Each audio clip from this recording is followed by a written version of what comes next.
Rasulullah memberikan sebuah gambaran bagaimana mendeteksi apakah hati kita bersih, salim, sakit atau mati. Apa? Rasulullah mengatakan dalam sebuah hadis riwayat At-Tirmidzi, jika seorang hamba berbuat salah, berbuat dosa, berbuat kemaksiatan, maka Allah akan berikan pada hatinya satu noktah hitam. Tetapi ketika orang itu meninggalkan perbuatan dosa dan beristighfar, maka kemudian dia hapus noda hitam itu, kecuali bagi orang-orang yang terus mengotori hatinya dengan berbuat salah, berbuat kemaksiatan terus-menerus sampai hatinya tertutup.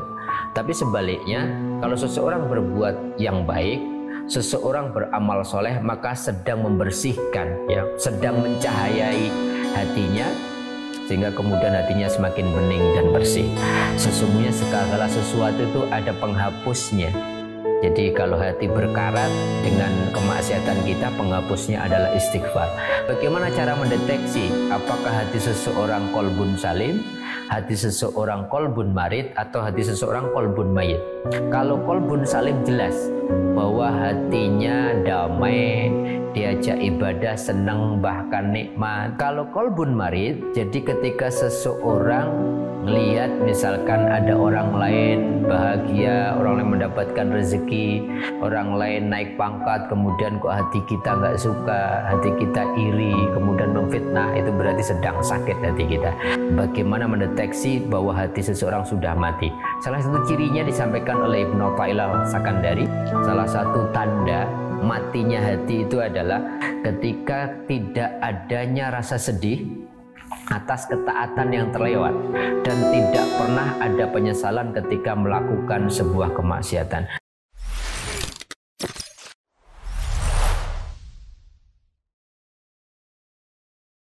Assalamualaikum warahmatullahi wabarakatuh.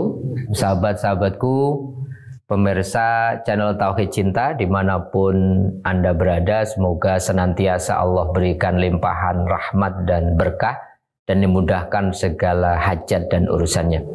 Dalam kesempatan kali ini kita akan mencoba belajar cara mendeteksi apakah hati kita sedang sakit, ataukah hati kita sudah sehat, ataukah bahkan hati kita kemudian sudah mati. Dan kemudian ketika deteksi itu sudah muncul, diagnosanya sudah keluar, bagaimana cara mengobatinya. Pertama yang ingin saya sampaikan bahwa hati itu menempati posisi sentral dalam diri seseorang yang akan menentukan baik dan tidaknya seseorang. Rasulullah mengatakan dalam hadis muttafaqun alaih riwayat Bukhari Muslim, ala wa inna fil jasadi mudghah. Ketahuilah bahwa di dalam jasad seseorang itu ada segumpal darah. Idza salahat salahal jasadu kulluh. Ketika segumpal darah itu baik, maka baik seluruh tubuhnya. Wa idza fasadat fasadal jasadu kulluh. Tetapi ketika al-mudghah, segumpal darah itu rusak, maka rusak seluruh jasadnya. Ala wahyal qalbu. Ketahuilah bahwa segumpal darah itu adalah hati.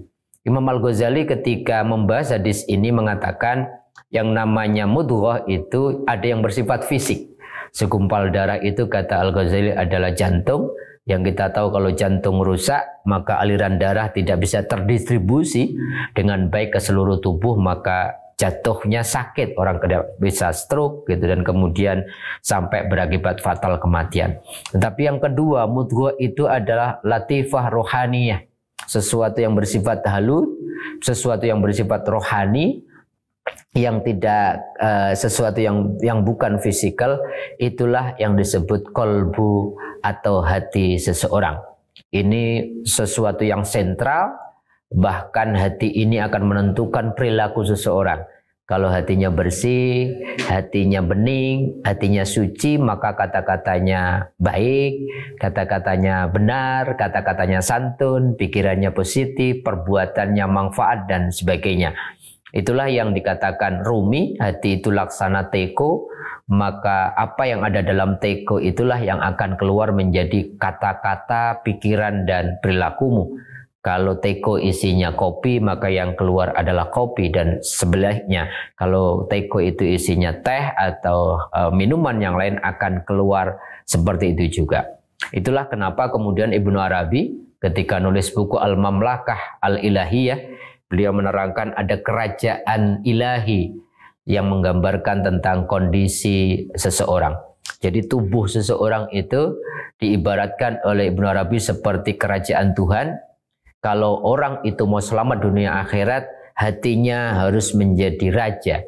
Tidak boleh yang mendrive orang itu nafsunya, tidak boleh yang mendrive itu akalnya saja, tapi yang mendrive adalah hatinya. Tidak heran kenapa Rasulullah mengatakan istafti kolbak, mintalah fatwa, mintalah nasihat kepada hatimu, karena hati nanti yang akan mengarahkan seseorang, baik tidaknya tergantung kondisi hatinya. Yang kedua, Allah sendiri mengatakan bahwa Allah akan memperhatikan hambanya itu bukan bentuk luarnya. Innallaha la yanzuru ila suwarikum wala ila azamikum walakin yanzuru ila qulubikum wa amalikum. Allah enggak lihat bentuk fisik kita, enggak melihat pakaian kita atau sesuatu yang bersifat jasadi, zahir, tapi yang Allah lihat adalah hatimu dan amalmu. Dari dua pertimbangan inilah kenapa kemudian kita penting untuk mencoba mendeteksi sesuatu yang menjadi sentral diri seseorang, hati tadi. Apakah hatinya sudah bersih, apakah sehat, apakah sakit, atau bahkan mati. Sehingga kemudian kita menjadi seseorang yang selamat dan tidak baik dan tidak tergantung kondisi hati kita. Hati itu para ulama, bahkan Al-Quran menyebutkan paling tidak ada 3 kategori besar, sahabat-sahabatku, tentang kondisi hati kita. Yang pertama tentunya kita harapkan namanya kolbun salim, hati yang sehat, ya, hati yang hidup, hati yang terjaga. Para ulama mengatakan hati sehat yaitu hati yang kalau diajak sesuatu yang bersifat kebaikan itu ringan, bahkan menikmati. Hati yang hidup itu yang selalu kemudian terkoneksi dengan Allah, selalu zikir, itu namanya kolbun salim. Nah, nanti di akhirat orang yang selamat masuk surga itu adalah ilaman atallaha biqalbin salim, orang yang datang ketemu Allah.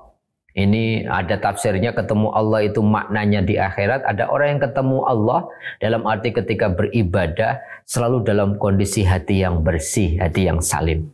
Ada yang kedua namanya hati yang sakit, fi qulubihim marad.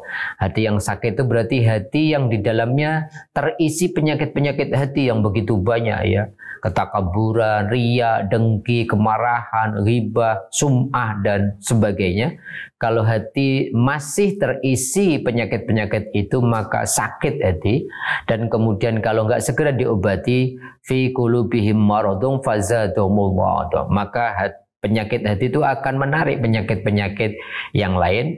Dan kalau kemudian dibiarkan tidak segera diobati, dikhawatirkan hatinya terkunci, hatinya mati.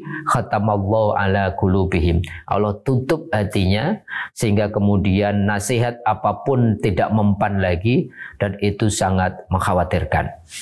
Ketika melihat kategori menurut Al-Quran, yaitu hati yang kolbun salim, ya, di dalam surat Asy-Syu'ara 89, hati yang sakit di dalam surat Al-Baqarah ayat 10, hati yang mati dalam surat Al-Baqarah ayat 7, itu berikan sebuah gambaran bagaimana mendeteksi apakah hati kita bersih, salim, sakit, atau mati. Apa? Rasulullah mengatakan dalam sebuah hadis riwayat At-Tirmidzi, kira-kira begini Rasul mengatakan, jika seorang hamba berbuat salah, berbuat dosa, berbuat kemaksiatan, maka Allah akan berikan pada hatinya satu noktah hitam. Jadi ada titik hitam, satu kotoran.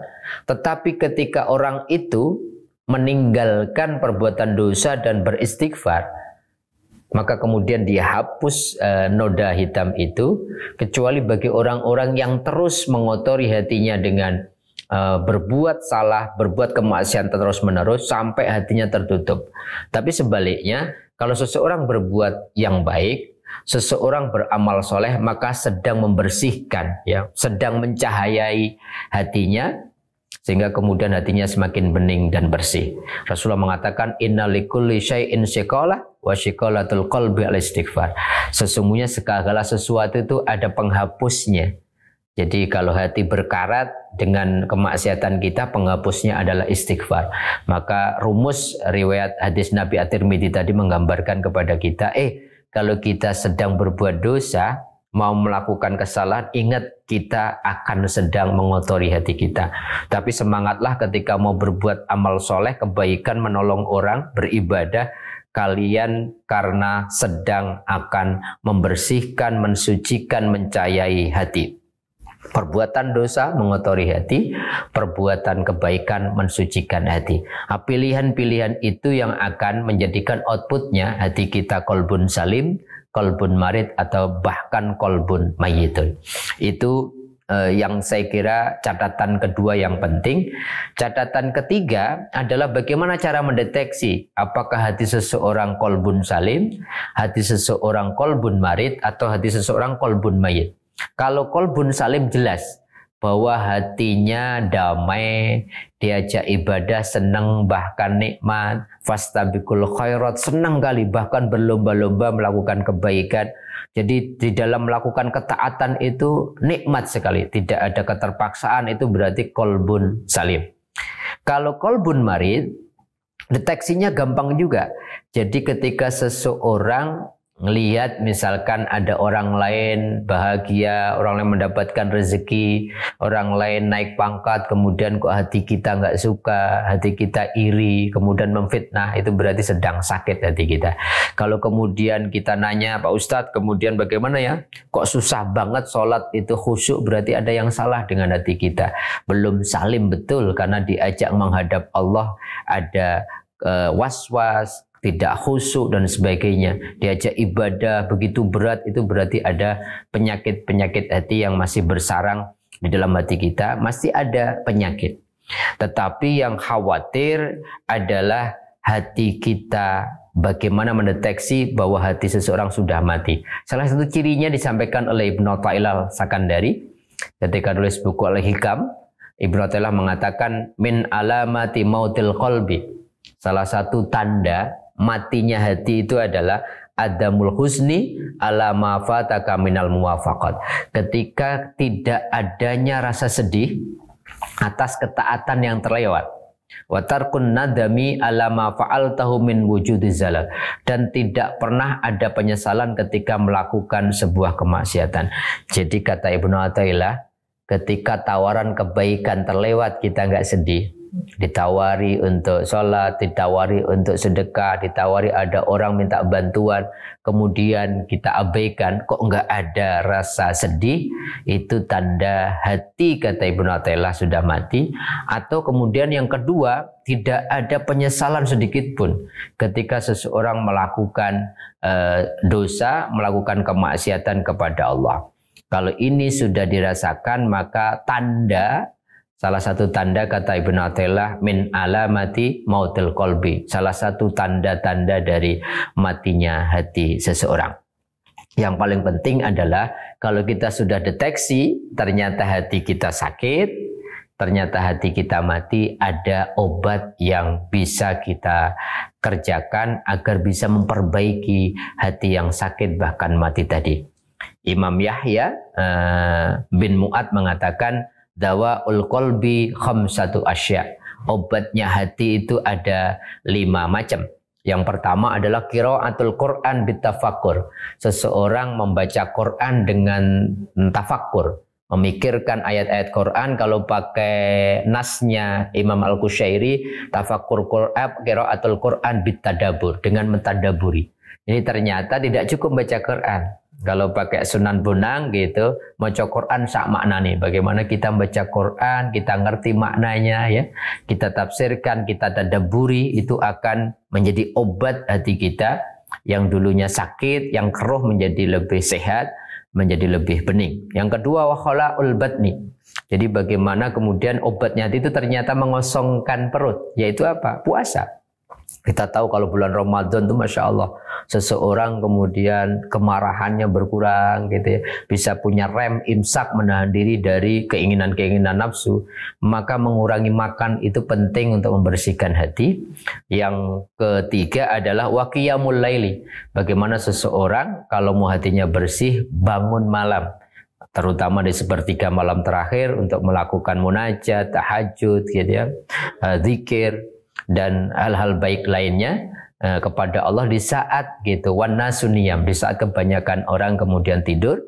Yang keempat kata Imam Yahya bin Mu'ad adalah beliau mengatakan watadarru indas sahari, bagaimana seseorang merendahkan hatinya ketika waktu sahur. Kalau pakai bahasa Al-Quran adalah orang-orang yang merendahkan hatinya dengan banyak istighfar, mengakui kesalahan, janji, komitmen tidak mengulangi lagi pada waktu sahur. Jadi menjelang kira-kira 15-10 menit sebelum subuh itu, watadarru indas sahari, lakukan itu proses pertaubatan untuk membersihkan kotoran-kotoran hati sehingga hatinya semakin sehat. Dan yang terakhir wa mujalasatus sholihin, yaitu duduk bersama orang-orang soleh, punya sahabat, punya komunitas, punya teman-teman yang baik, yang soleh, sehingga kemudian teman yang bisa mempengaruhi kita itu ada pengaruh influence yang baik. Almaru ala dini khalili, Rasulullah mengatakan agama seseorang itu tergantung siapa yang sering menjadi teman baiknya, bestinya, dia sering ketemu siapa, mujalasahnya sama siapa akan mempengaruhi hati seseorang. Kalau pakai rumus Imam Al-Ghazali dalam Minhajul Abidinnya mengatakan kalau orang hatinya sakit, maka ada dua obat. Pertama, pengobatan hati dengan amalan-amalan lahiriah. Misalnya kata Imam Al-Ghazali, mengobati hati itu dengan sholat, dengan zakat, dengan puasa, dengan haji, dengan zikir, amar ma'ruf nahi mungkar, itu namanya dengan amal-amal lahiriah. Tapi ada pengobatan hati dengan amal-amal yang bersifat batiniah. Apa itu? Yang di dalam dunia tasawuf namanya maqamat, ya, taubat, kemudian zuhud, khauf, sabar, kemudian syukur, ikhlas, ridho dan sebagainya. Kalau dua amalan ini dua-duanya secara simultan dikerjakan kata Imam Al-Ghazali, pelan-pelan akan bisa mengobati hati seseorang yang sakit bahkan mati.